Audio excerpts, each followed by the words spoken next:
कौन सा पेपर पढ़ रहे हैं? स्वास्थ्य। स्वास्थ्य है। सब बच्चे न्यू ही है या कल क्लास में भी थे? कल की क्लास वाले बच्चे भी है क्या? Yes yes ma'am. मैम। आती है, कुछ है, प्रीति है, बाकी सब एब्सेंट थे।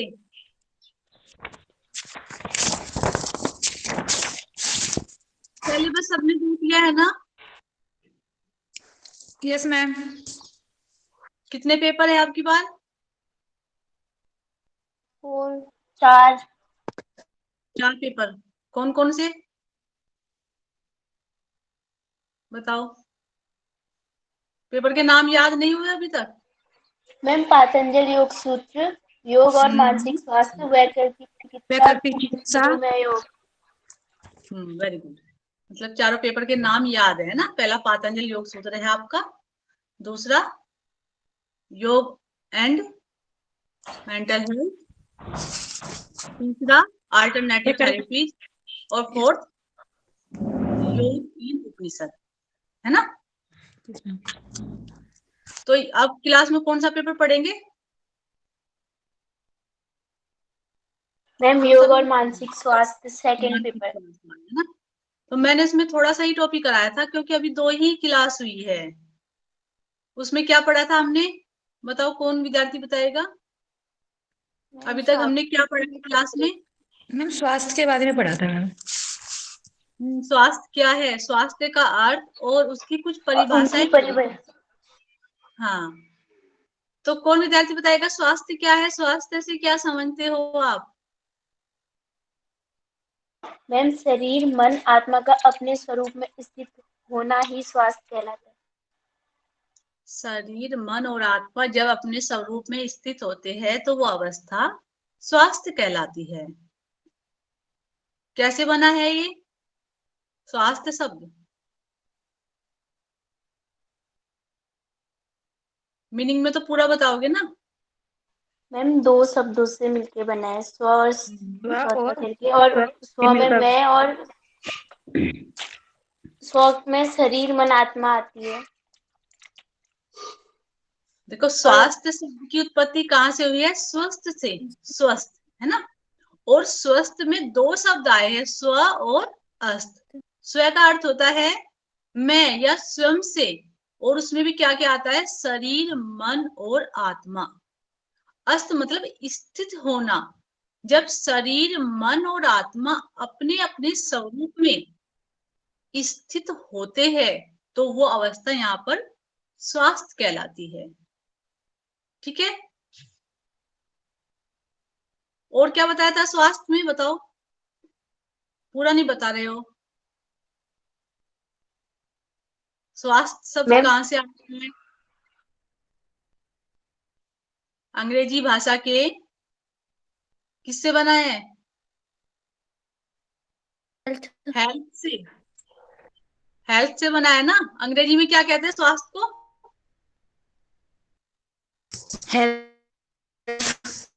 और उसका अर्थ क्या बताया था? सुंदर और सुरक्षित होना। हेल्थ का बताया था ना, ये सुंदर और सुरक्षित होना। किसका सुंदर और सुरक्षित होना? शरीर का सुंदर और मन का सुरक्षित या सकारात्मक चिंतन से पूर्ण होना ही यहाँ पर स्वास्थ्य कहा जाता है। जो नए बच्चे जुड़े हैं, कुछ स्पष्ट हुआ है? स्वास्थ्य का अर्थ, मीनिंग ऑफ हेल्थ, किसको स्वास्थ्य कहोगे आप? सोना, क्या बताया मैंने?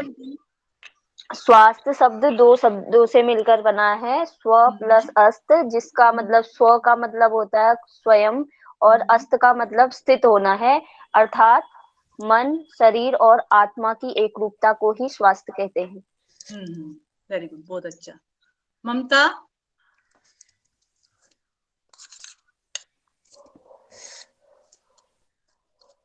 ममता बताओ क्या बताया? मैम एक बार रिपीट कर दीजिए, रिपीट कर दूं? क्योंकि मैं अभी क्लास में नहीं आई थी। तो अच्छा, कल नहीं आए थे। मैम वायरल चल रहा था। और कोई विद्यार्थी? कौन बताएगा? भारती बताएगी, भारती कल आई थी। Yes ma'am. मैम स्वार्थ भारती शब्द दो शब्दों से मिलके बना है, स्वा प्लस और अर्थ। श्वास का मतलब होता है से, और अर्थ का मतलब होता है शरीर, तन और मन तीनों को साफ रखना। देखो यहाँ पर स्वास्थ्य की बात हो रही है कि आप किसको स्वस्थ कहेंगे, आपके अनुसार कौन स्वस्थ होगा, कौन हेल्दी होगा। तो यहाँ पर स्वास्थ्य जो स्वस्थ जो शब्द आता है वो स्वास्थ्य से बना है। स्वास्थ्य होता है ना, उसमें दो शब्द आए हैं, स्व और प्लस अस्त। स्वस्थ दो शब्दों से मिलकर बना है, जिसमें स्व का अर्थ स्वयं मतलब स्वयं से, स्वयं मतलब मैं में भी तीन चीजें आ जाती है, जिससे पूरा शरीर बनता है, शरीर, मन और आत्मा। और अस्त मतलब स्थित होना। जब शरीर, मन और आत्मा अपने अपने स्वरूप में स्थित होते हैं, मतलब जो उनकी रियल नेचर होती है उसमें स्थित होते हैं, तो वो अवस्था यहाँ पर स्वास्थ्य कहलाती है। कल भी मैंने एक उदाहरण भी देकर बताया था कि अपने में रहना और अपने से बाहर रहना। बहुत ज्यादा जब कोई भी गुस्से में हो जाता है, उसको ये भी नहीं पता होता कि क्या कहना है, गुस्से में पता नहीं क्या क्या कह जाता है, तो क्या उदाहरण देते हैं कि ये आपे से बाहर हो गया है, ये अपने आप में नहीं है। तो मतलब वो स्वस्थ नहीं है। जो अपने में नहीं होता वो स्वस्थ नहीं होता। जो अपने में रहता है, स्वयं में स्थित होता है, उसको अपना क्या होता है, अपने नेचर का पता होता है, तो वो कोई गलत कार्य नहीं करता। और जब वो आपे से बाहर हो जाता है तो उसको विवेक ज्ञान नहीं होता और वो कुछ भी कर देता है, कुछ भी कह देता है। तो यहाँ पर स्वास्थ्य को क्या कहा है? जब शरीर, मन और आत्मा अपने अपने स्वरूप में स्थित होते हैं, तो वो अवस्था यहाँ पर स्वास्थ्य कहलाती है। अब स्वास्थ्य शब्द कहाँ से आया? अंग्रेजी में इसको हेल्थ कहा जाता है। हेल्थ का अर्थ होता है सुंदर और सुरक्षित होना। हेल्थ का अर्थ क्या बताया? सुंदर और सुरक्षित होना। अब सुंदर के शरीर का सुंदर और मन का सकारात्मक या सुरक्षित होना, यहाँ पर इसका अर्थ लिया गया है। फिर कुछ परिभाषाएं बताई थी स्वास्थ्य की। कौन बताएगा? बताओ किसको याद है स्वास्थ्य की परिभाषाएं? है समदोष। हाँ हाँ, वेरी गुड। दोषः समाग्निश्च समधातु मलक्रियः प्रसन्नात्मेन्द्रिय मनः स्वस्थ इति विद्यते। कहाँ कहा गया है ये? सुश्रुत संहिता 15/41 के अनुसार आयुर्वेद शास्त्र का ही पाठ है सुश्रुत संहिता, जो आचार्य सुश्रुत द्वारा लिखी गई थी, जिसमें 15/41 पर यह सूत्र दिया गया है, जिसमें क्या कहा है? समदोषः समाग्निश्च समधातु मलक्रियः प्रसन्न आत्मेन्द्रिय मनः स्वस्थ इत्यादि दीयते। सभी विद्यार्थी इस सूत्र को याद कर लेना। इसमें ये स्वास्थ्य के विषय में ही बताया गया है। अब इसका अर्थ कौन बताएगा? समदोषः, जिसके तीन दोष त्रिदोष समान हो, में अग्नियों का व्यापार सम हो, जिसके शरीर में धातुएं सममात्रा में उपस्थित हैं तथा शरीर में मलों की सम स्थिति है। इसके साथ साथ जिसकी इंद्रियां, मन व आत्मा में प्रसन्नता के भाव हैं, वही व्यक्ति स्वस्थ अथवा निरोगी है। कुछ क्लियर हुआ विद्यार्थियों? अभी क्या बताया इसका अर्थ? Yes ma'am. क्या बताया? बताओ। जो विद्यार्थी नहीं आए थे कल, वो बताएंगे। बताओ, और कोई विद्यार्थी बताओ। मणिकांत जी, आवाज आ रही है? आ रही है मैडम। क्या पढ़ रहे हैं? बिल्कुल आप चुपचाप बैठे हो। अरे मैडम, इतने सारे बोलने वाले हैं तो मैं चुप ही ठीक हूँ। नहीं देखो, ऐसा ना ये मत सोचो कि जो बोलेगा ना वही सीखेगा। चुपचाप बैठ के कुछ नहीं सीख पाते। क्या बताए, क्या पढ़ रहे हैं हम? टॉपिक हमारे क्या है ये बताओ। मैडम स्वास्थ्य का है। हाँ, स्वास्थ्य मतलब शरीर, मन, आत्मा अपने स्वरूप में स्थित रहना। हेल्थ में सुंदर और सुरक्षित शरीर को हेल्थ बोला है, और सरस्वती सूत्र के 50/40 में मल 50/40 ना 41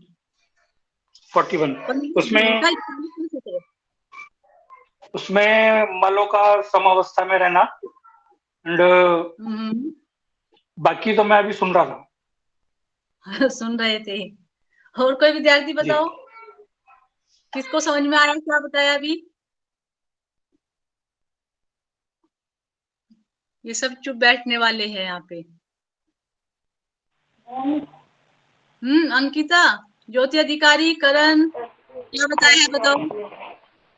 यस मैम। मैम समदोष यानी कि जिनके दोष सम अवस्था में है, और समाग्निश्य मतलब जिसके शरीर की अग्नियों का व्यापार सम होता है, और सम धातु का मतलब है कि जिसके शरीर की जो धातुएं हैं, हमारी जो 7 धातुएं होती है, वो समान मात्रा में उपस्थित हो, और जो मलक्रिय है वो यानी कि शरीर में मलों की समस्थिति हो। इसके साथ साथ ही जिसकी इंद्रियां, मन, आत्मा में प्रसन्नता के भाव में, वही व्यक्ति स्वस्थ या निरोगी कहलाता है। वेरी गुड, बहुत अच्छा बताया। देखो इस एक परिभाषा से ही कितनी चीजें क्लियर हो जाती है। इसमें आए हैं पहले, सबसे पहले क्या आया है? समदोषः।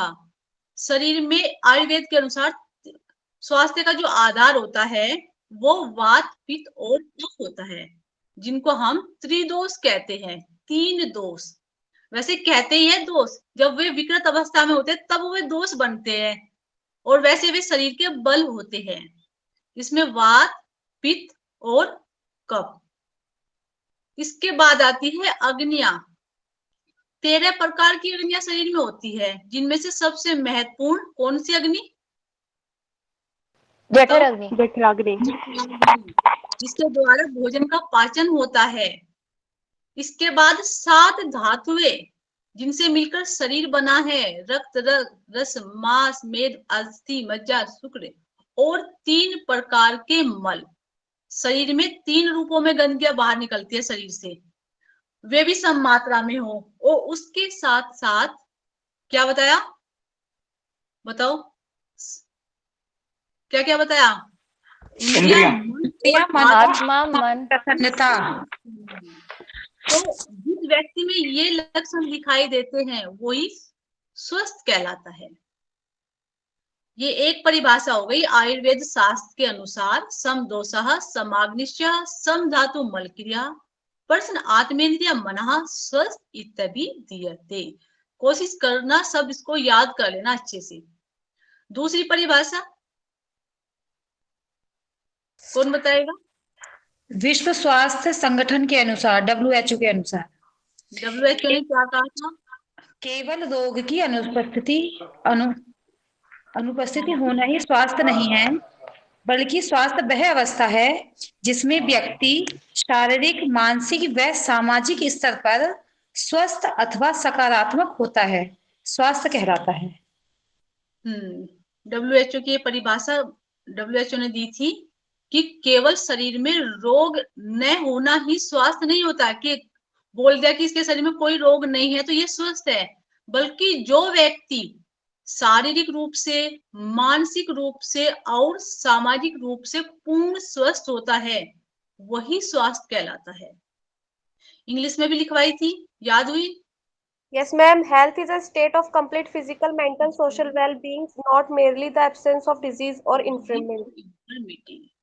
Health is a state of complete physical, mental, and social well-being, and not merely the absence of disease or infirmity.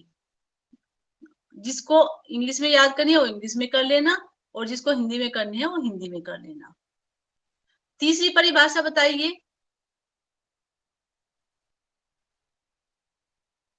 बताओ किसको याद है तीसरी परिभाषा? हम अकॉर्डिंग टू नेचुरोपैथी शरीर में पंच तत्वों का सम होना ही स्वास्थ्य है। सही बताया नमिता। नेचुरोपैथी क्या मानती है कि हमारा जो शरीर है 5 तत्वों से मिलकर बना है, और यदि शरीर में ये 5 तत्व संतुलित मात्रा में रहे, बैलेंस रहे, तो हमारा शरीर स्वस्थ रहता है। और जबकि इसके विपरीत यदि ये विषम हो जाए तो क्या होगा? बताओ। रोगी हो जाएगा रोग शरीर। उत्पन्न हो जाएंगे, है ना। यस मैम, शरीर रोगी हो जाएगा। नेक्स्ट परिभाषा बताइए। मैम ऑक्सफोर्ड डिक्शनरी के अनुसार हम्म शरीर मन की तेज पूर्ण स्थिति अर्थात ऐसा स्वार्थ जिसमें व्यक्ति के समस्त शरीर व मानसिक कार्य समय से और पूरी क्षमता के समर्पित हो रहे हो। स्वास्थ्य कहलाता है।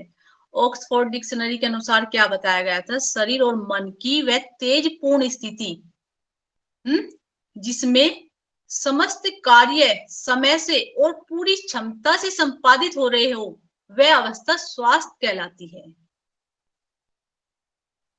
विद्यार्थियों क्या बताया अभी? ऑक्सफोर्ड डिक्शनरी के अनुसार क्या बताया स्वास्थ्य के विषय में? मैम शरीर मन का तेजपूर्ण स्थिति में रहना और अर्थात उसी अवस्था जिसमें व्यक्ति सम मतलब बैलेंस स्टेट में आ जाता है, जहाँ पे उसका शारीरिक और मानसिक कार्य जब शरीर और मन में पूरी चेतना रहती है तो सारे कार्य हमारे समय से भी होंगे और उत्साह पूर्वक होंगे। और यदि शरीर में कोई रोग है तो ना समय से होंगे कार्य और ना कार्य करने में मन लगेगा। तो यहाँ पर किसको स्वस्थ कहा है कि जो पूरा एक्टिव होके अपने कार्य समय से करता है और क्या समय से करता है और क्या करता है पूरी क्षमता के अनुसार, यानी कि पूरा मन लगाकर करता है, उसी को यहाँ पर स्वस्थ कहेंगे। नेक्स्ट परिभाषा बताइए। योग चिकित्सा के अनुसार शरीर में पंच प्राणों व पंच कोशों का संतुलित रहना ही स्वास्थ्य कहलाता है। योग में स्वास्थ्य का आधार किसको माना गया है? पंच प्राण और पंच कोशों को। और यहाँ पर यही कहा गया है कि यदि शरीर में हमारे पंच प्राण और 5 कोश यदि संतुलित है, अपनी साम्य अवस्था में है, तो शरीर स्वस्थ रहता है। अब पंच प्राण बताइए कौन कौन से होते हैं?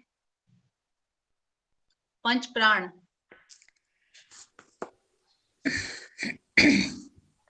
आकाश, वायु, प्राण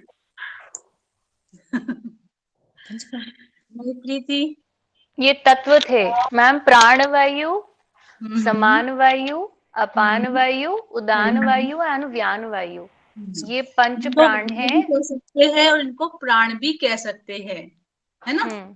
ये पंच प्राण जब शरीर में बैलेंस रहेंगे तो हमारा शरीर स्वस्थ होगा। और पंच कौन कौन से बताए थे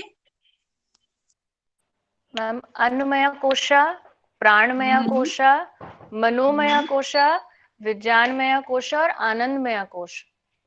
5 कोश हमारी आत्मा के ऊपर स्थित 5 आवरणों के समूह को यहाँ पर पंच कोश कहा जाता है, जिसमें सबसे पहला स्थूल शरीर से उत्पन्न होता है, जिसे हम अन्नमय कोश कहते हैं, और जिसकी पुष्टि, जिसको बल अन्न के द्वारा मिलता है।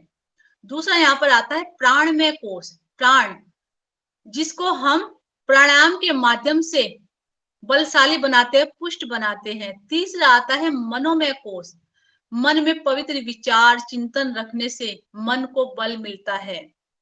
फोर्थ आता है विज्ञानमय कोश, जिसका संबंध बुद्धि के साथ होता है। निर्णय लेने की क्षमता जो होती है वो हमारी बुद्धि होती है, वो विज्ञानमय कोश के अंदर आती है। और लास्ट आता है आनंदमय कोश, जहाँ केवल और केवल आनंद की ही पूर्ति होती है। ये आत्मा के सबसे नजदीक होता है, जिसे हम यहाँ आनंदमय कोश कहते हैं। तो योग शास्त्र के अनुसार शरीर में पंच प्राण और पंच कोशों का बैलेंस होना ही स्वास्थ्य कहलाता है। कितनी परिभाषाएं हो गई? कितनी परिभाषाएं हो गई मैम? 5 परिभाषाएं हो गई मैम। सबको क्लियर है यहाँ तक? Yes ma'am. जब कोई विद्यार्थी ऐसा भी है जिसको अभी तक कुछ समझ में नहीं आया हम क्या बोल रहे हैं? मैम लास्ट वाला एक और बार बता दीजिए। योग चिकित्सा के अनुसार जी।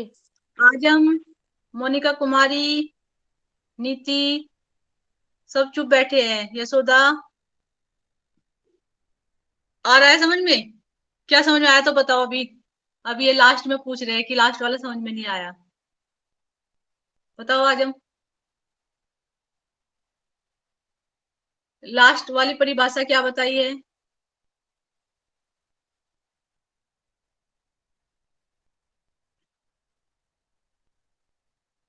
कारण से नहीं, कल क्लास में थे, फिर कहाँ से पता चला ये सूक्ष्म शरीर, स्थूल शरीर और कारण शरीर? परसों बताए थे, परसों ही बताए थे। अच्छा, हल्का हल्का बताया था। तो अभी बताओ, अभी ये जो परिभाषा बताई है योग चिकित्सा के अनुसार किसको स्वस्थ कहेंगे? बताओ।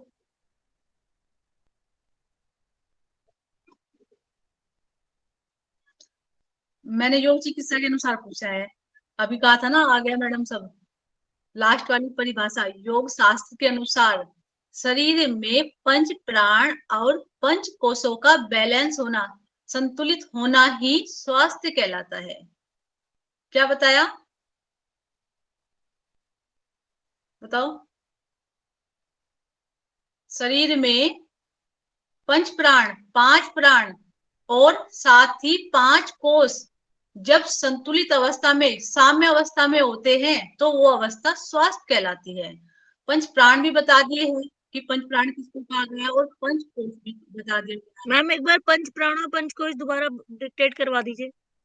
पंच प्राण, पांच वायु, जिसमें सबसे पहला प्राण आता है जो हमारे हृदय में निवास करता है।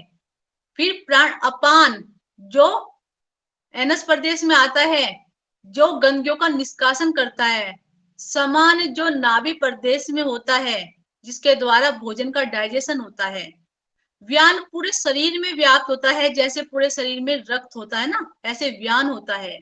और उदान कंठ में स्थित होता है, और कंठ से ऊपर के जितने भी कार्य होते हैं वे सारे उदान वायु के द्वारा संपादित होते हैं।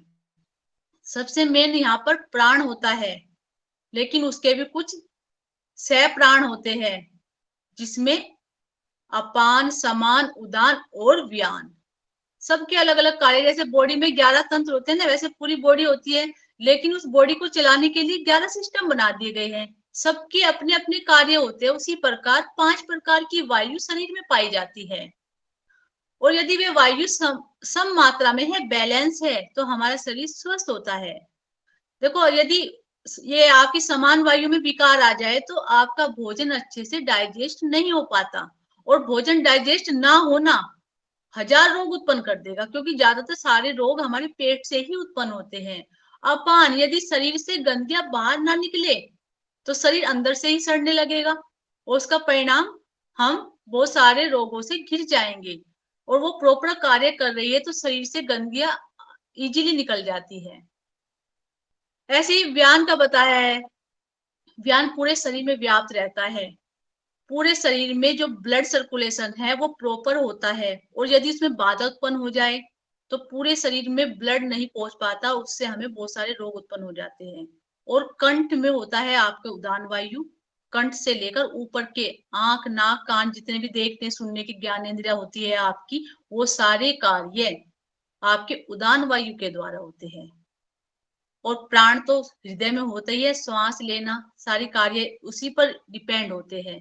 तो यदि ये कार्य सारे प्रॉपर हो रहे हैं तो इसका मतलब आपके पांचों प्राण सम अवस्था में है, बैलेंस है। और यदि इनमें कम ज्यादा हो जाए तो शरीर में रोग उत्पन्न हो जाते हैं। और इसके साथ साथ 5 कोष, 5 आवरण, वे भी बैलेंस अवस्था में होने चाहिए। ये योग चिकित्सा के अनुसार बताया कि शरीर में 5 प्राण और 5 कोषों का साम्य अवस्था ही स्वास्थ्य कहलाती है। अब कुछ क्लियर हुआ? जी मैम। पांचों परिभाषाएं क्लियर हो गई? जी मैम। इसके बाद भी लिखवाई थी कोई? नहीं मैम। No ma'am. हाँ हाँ, बताओ।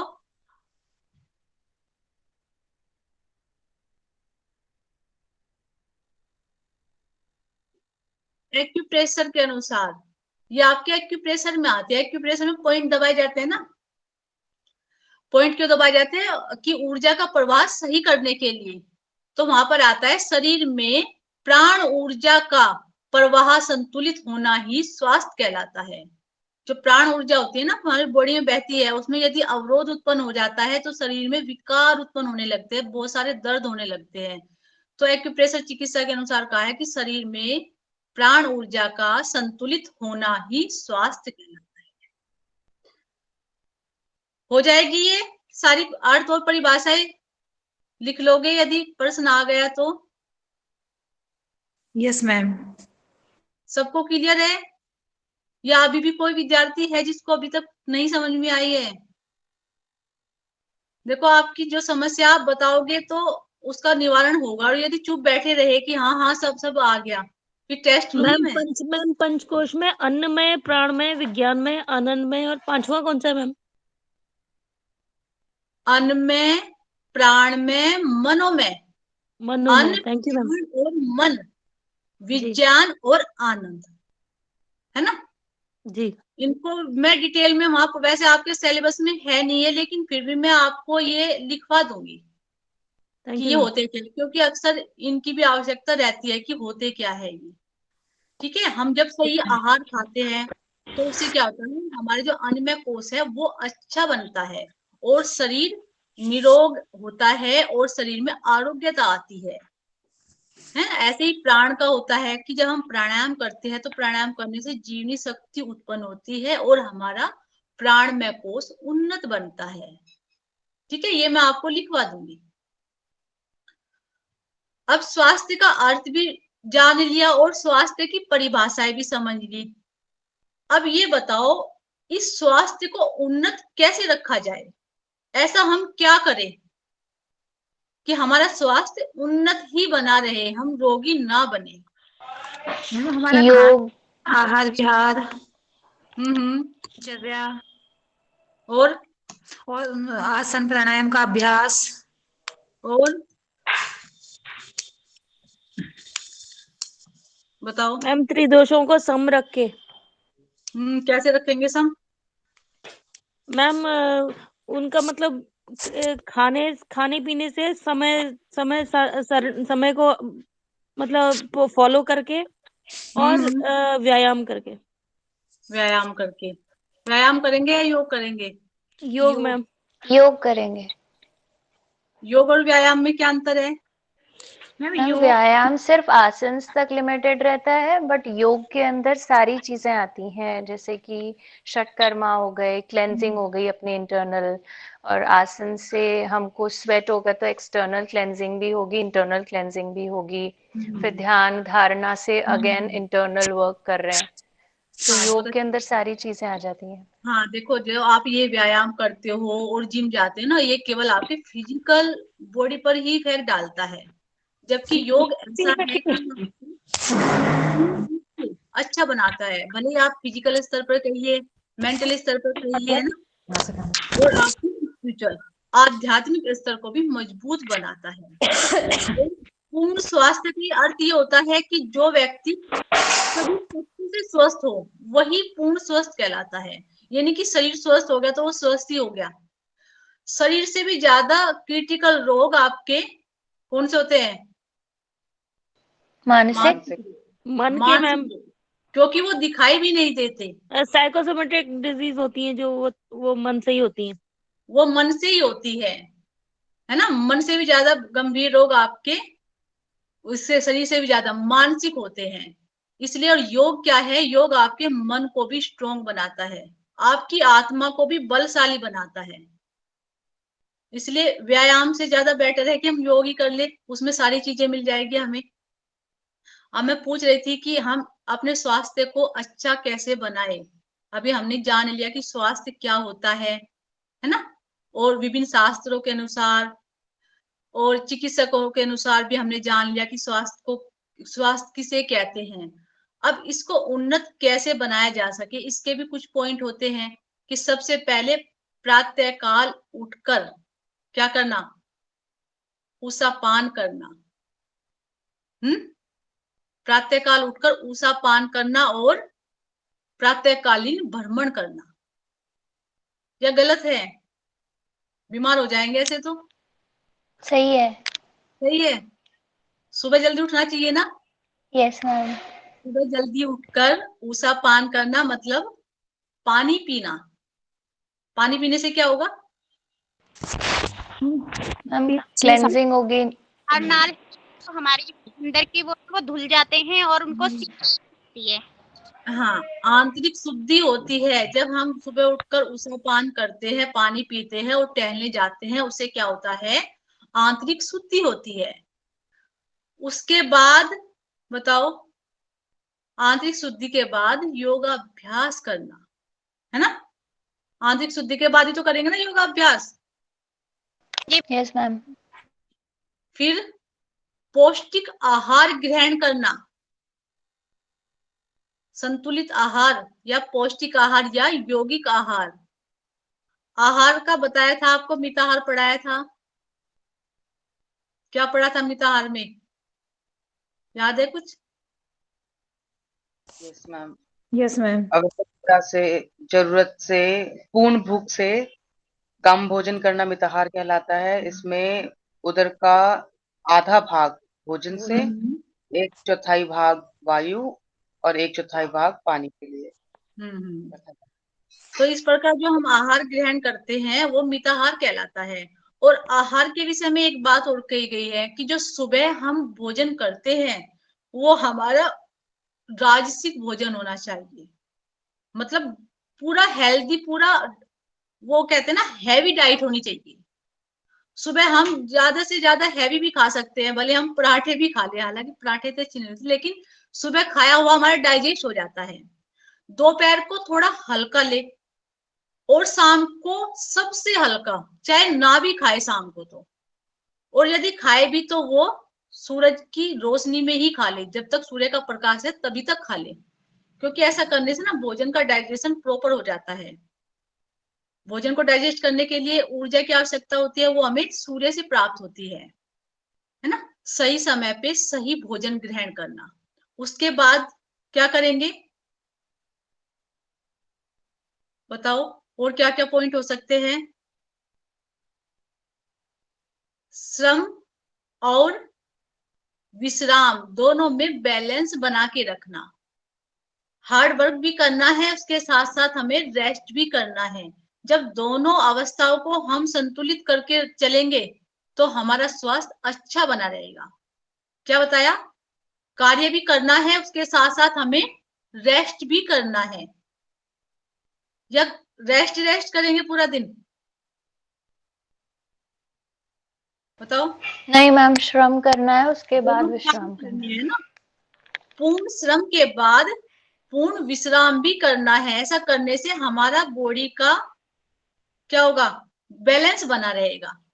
मैम जैसे आसनों के बाद शवासन करते हैं। जैसे हर अभ्यास के बाद रिलैक्सेशन कराया जाता है ना, कि उस आसन का हमें पूर्ण लाभ मिल सके, उसी प्रकार हमें बॉडी से खूब हार्ड वर्क करना है और उसके बाद हमें फिर पूर्ण रूप से रेस्ट करना है।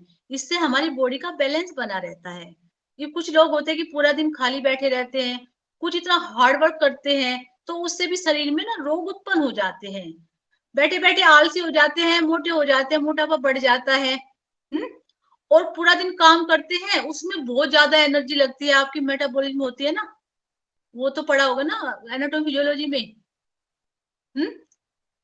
आहार से ली गई ऊर्जा और कार्य में व्यय की गई ऊर्जा का रेशियो होता है, तो उसमें रेशियो तभी तो फिट रहेगा ना कि हम पूर्ण रूप से अच्छा आहार भी खाएं और कार्य भी करें, है ना? तो उसका रेशियो बना रहता है। इसलिए यहाँ पर कार्य भी करना है और रेस्ट भी करना है।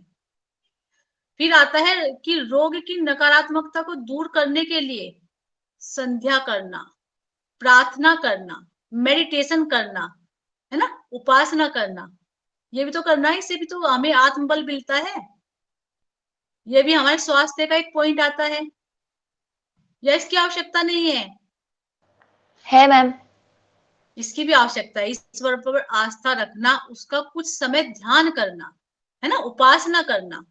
तो ऐसा करने से भी शरीर से नकारात्मकता दूर होती है और शरीर स्वस्थ बनता है। और कोई बता सकता है और क्या क्या पॉइंट हो सकते हैं? अपने संवेगों पर क्या करना? काबू रख नियंत्रण रखना, संवेगों पर नियंत्रण रखना, ये भी स्वास्थ्य का घटक होता है। और इसके साथ साथ विषम परिस्थितियों में धैर्य रखना। विषम परिस्थिति कैसी, मतलब बताओ? जो हमारे अनुकूल ना हो। जो हमारे अनुकूल नहीं होती, जिससे हमें कष्ट होता है, उस परिस्थिति में हमें अपने आप को संभालना है, धैर्य रखना है और समस्या का समाधान खोजना है। ऐसा करने से भी हम स्वस्थ बने रहेंगे। और वहीं कुछ समस्या आ जाए और रोना पीटना शुरू कर दे तो उससे क्या होगा? समस्या दूर नहीं होगी, हम बीमार हो जाएंगे, है ना? ऐसे ही है या नहीं है? Yes ma'am. रोने से समस्या कम होती है, रोने से समस्या कम नहीं होती है ना?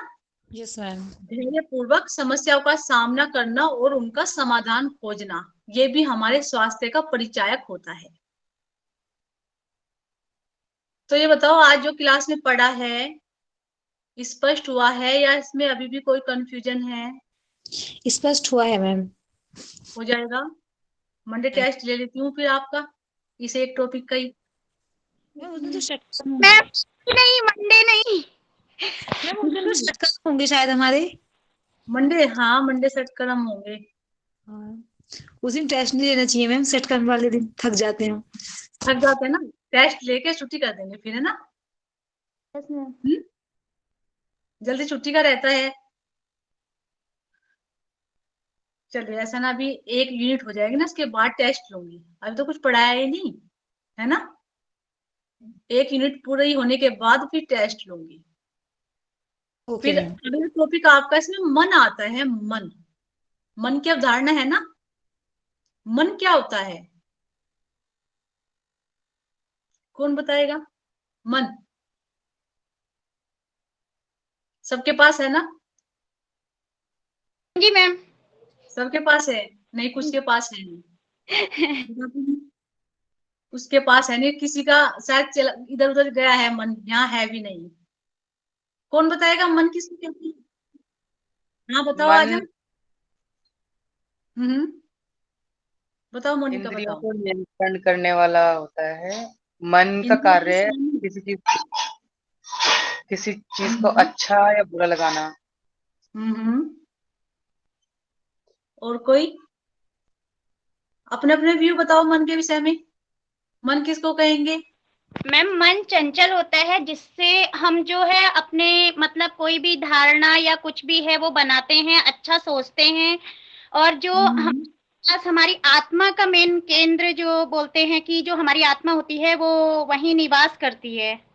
मतलब मन के पास नहीं, हृदय के पास निवास करती है। वो सोचने की शक्ति हमारे मन को जो मिलती है, हम अच्छे कार्य करें, वो हमारा मन ही करता है। वो चंचल होता है। कभी जब हम अपनी वृत्तियों को रोक लेते हैं, उन पे काबू रखते हैं, जो है उसका स्थिर हो जाता है।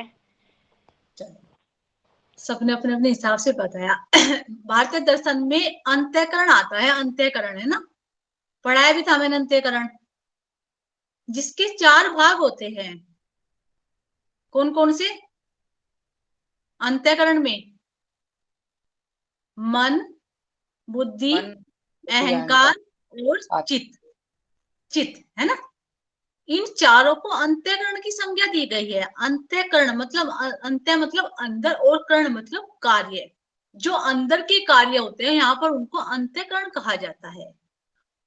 और मन के विषय में कहा जाता है ना, जितनी हमारी इंद्रियां होती है, ज्ञानेंद्रिया और कर्मेंद्रिया, ये माध्यम होती है किसी भी कार्य का, और इन सब का स्वामी मन होता है। मन ही इन इंद्रियों के ऊपर लगाम रख के रखता है, और यदि मन इनको खुला छोड़ दे तो इंद्रिया हमें कहां से कहां ले जाएगी। और मन के विषय में कहावत भी आती है, मन के हारे हार और मन के जीते जीत। ये मन ऐसा होता है कि इंसान को शिखर की ऊंचाइयों तक ले जाता है। और यही मन ऐसा होता है कि किसी भी व्यक्ति को कहाँ पतन की ओर भी ले जाता है। इसकी दो शक्तियां होती है, एक विल पावर होती है, एक इमेजिन पावर होती है, इच्छा शक्ति और कल्पना शक्ति। अब बताओगे इच्छा शक्ति और कल्पना शक्ति दोनों में क्या अंतर है? बताओ, कोई बता सकता है? मैम इच्छा जो हमारे मतलब दिमाग में हमारी इच्छा होती है, जिसको पूरा करना चाहते हैं, और दूसरी कल्पना इमेजिन पावर, कल्पना शक्ति। जो कल्पना हम सोचते हैं ऐसा करेंगे, वो मतलब सोचते हैं कि दिमाग में कि हमें एक्शन नहीं लेते हैं। हम सभी कार्य इन दोनों से ही उत्पन्न होते हैं, इच्छा शक्ति और कल्पना शक्ति से। देखो, कल्पना शक्ति, इमेजिन पावर क्या होती है कि हम मन ही मन सोच लेते हैं कि हमें डॉक्टर बनना है, इंजीनियर बनना है ना? केवल हमने इमेजिन कर लिया, लेकिन वो पूरा नहीं हुआ। पूरा कौन करेगी उसे? Will power. वो हमें, कल्पना शक्ति हमें केवल सपने दिखाएगी, हमें ये करना है, वो करना है, लेकिन उसको पूरा कौन करता है? हमारी विल पावर, इच्छा शक्ति। जब इच्छा शक्ति स्ट्रोंग रहती है तो हम उस कल्पना शक्ति से जो उत्पन्न होती है हमारी इच्छाएं, उनको हम पूरा कर लेते हैं। पूरा करवाने वाली हमारी इच्छा शक्ति होती है। और शास्त्रों में मन के विषय में कहा गया है, दूरंगम ज्योतिषाम ज्योतिरेकम तन्मे मनः शिव संकल्प मस्तु, कि जो ये वायु से भी तेज वेग वाला हमारा मन होता है, दूर तक सोते जागते दूर तक जाने वाला मेरा मन शुभ संकल्पों वाला हो। कैसा बताया? कि दूर तक जाने वाला ये मेरा मन शुभ संकल्पों वाला हो। ये वेदों में मंत्र आते हैं, दुरंगम ज्योति श्याम ज्योति रेकम तन्मे मने शिव संकल्प मस्तु, कि सोते जागते उठते बैठते ये मेरा मन शुभ संकल्पों वाला हो। यदि मन शुभ संकल्पों वाला होगा तो हम स्वस्थ रहेंगे, और वहीं यदि इसमें नकारात्मक विचार आने लगे, बुरे विचार आने लगे, तो हम रोगी बन जाते हैं। शरीर का आधार होता है मन, और मन का आधार होती है आत्मा। इसलिए इन सबको स्वस्थ रखते ही हम पूर्ण रूप से स्वस्थ कहलाते हैं। कुछ स्पष्ट हुआ?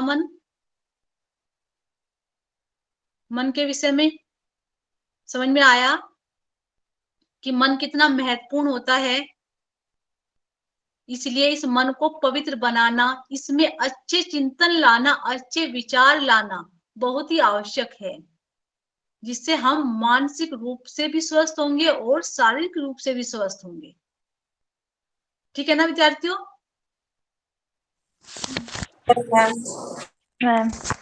मन में अच्छे विचार कैसे आएंगे? मन में उचित विचार सकारात्मकता से जुड़ने पर आएंगे, योग का अभ्यास करने से आएंगे। देखो, बुरे विचार तो हमेशा घूमते रहते हैं, लेकिन अच्छे विचार लाने में ना हमें बहुत मेहनत करनी पड़ती है।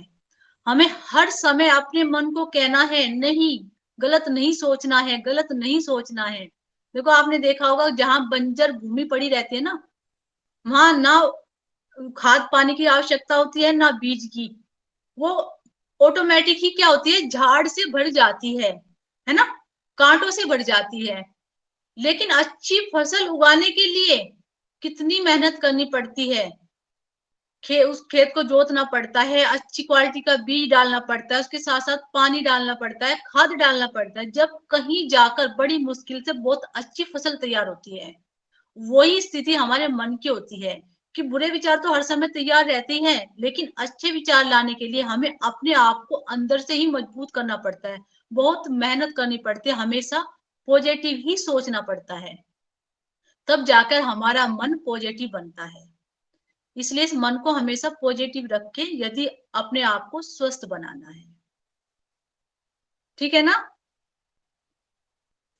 तो आज की क्लास को फिर यही पूरा करें। ये मैडम, जो नेक्स्ट क्लास होगी मन लिखवा दूं। जी सर, हाँ बताइए। मैडम अभी हम पढ़ रहे थे ना चित्त के बारे में, तो मन बुद्धि अहंकार से मिलकर चित्त बनता है। अंतःकरण पढ़ा है, अंतःकरण, अंत्य मतलब अंदर और करण मतलब कार्य, जिनके द्वारा हम अंदर के कार्य करते हैं उनको यहाँ पर अंतःकरण कहा जाता है। और उसमें 4 तत्व आते हैं, मन, बुद्धि, अहंकार और चित्त। हाँ तो ठीक है मैडम ना? ये हाँ जी, चित्त वृत्ति निरोध में जो चित्त की बात आई थी कि चित्त क्या है, हाँ तो हाँ उसके अंदर ये था ना कि मन, बुद्धि, अहंकार मिलकर चित्त बनता है। हाँ हाँ। तो अब तो अंतःकरण और चित्त में क्या अंतर है? ये अंदर का ही होता है। देखो सबके अपने अपने कार्य होते हैं। जैसे मन का कार्य होता है संकल्प और विकल्प लेना, बुद्धि का कार्य होता है निर्णय लेना, अहंकार का कार्य होता है अहम भाव, है ना, अहंकार के जब अहम भाव आ जाते हैं। और चित्त का कार्य होता है, कौन बताएगा, जहां पर हमारे संस्कार उपस्थित होते हैं वो चित्त में होते हैं। हमारे संस्कार होते हैं ना, पूर्व जन्म के संस्कार कहिए या इस जन्म के संस्कार कहिए, तो वे हमारे चित्त में उपस्थित होते हैं। ठीक है। अंतःकरण में फिर क्या होता है? अंतःकरण के तो पार्ट हुए ना ये सारे, अभी क्या ठीक। बताया मैंने, अंदर के जो कार्य होते हैं ये सारे अंदर ही, तो संस्कार भी तो हमारे अंदर ही होते हैं ना। हमारे कर्मों तो से जो संस्कार उत्पन्न होते हैं वो हमारे अंदर ही तो होते हैं मणिकांत जी। नहीं, मैं ये कह रहा था ना कि चित्त की परिभाषा जो थी ना किताबों में, हाँ हाँ उसमें मन, बुद्धि, अहंकार से मिलकर चित्त बनता है। हाँ इसकी हाँ। वृत्तियों का निरोध हमें करना है योग के लिए। अब हम्म। अंतःकरण की बात आई है, तो अंतःकरण और चित्त में तो मेरे ख्याल से फिर कोई अंतर ही नहीं हुआ। नहीं देखो, शास्त्रों में यही बताया गया है, अंतःकरण के 4 पार्ट होते हैं, है ना। ठीक जहां है, चित्त आएगा वहां आप वो लिख देना, और जहां अंतःकरण की बात आती है वहां आप उसको ऐसे समझाना, चित्त है को ना। भी जोड़ना है उसमें। हाँ, उसमें चित्त अलग से आएगा क्योंकि चित्त के कार्य भी अलग बताए गए हैं ना वहाँ। ठीक जितने ठीक, भी हमारे ओके मैम। संस्कार होते हैं वो चित्त में होते हैं। ठीक है हाँ, चलिए तो आज की कक्षा को यहीं पूरा करते हैं। मैम एक हाँ सवाल हाँ था। हाँ, पूछो अभी मनीषा। डिपार्टमेंट में असाइनमेंट देने के लिए आ सकते हैं? अभी खुला होगा डिपार्टमेंट? हाँ, खुला है डिपार्टमेंट। ठीक है। ठीक है, या फिर मंडे आ मंडे जाए? ले आना। वैसे आज मंडे मौसम ले? खराब हो रहा है ना, हाँ, ठीक है। मंडे ले आना। चलिए शांति पाठ के साथ क्लास को पूरा करते हैं। सबके सुख और मंगल की कामना शांति पाठ के साथ। ओम सर्वे भवन्तु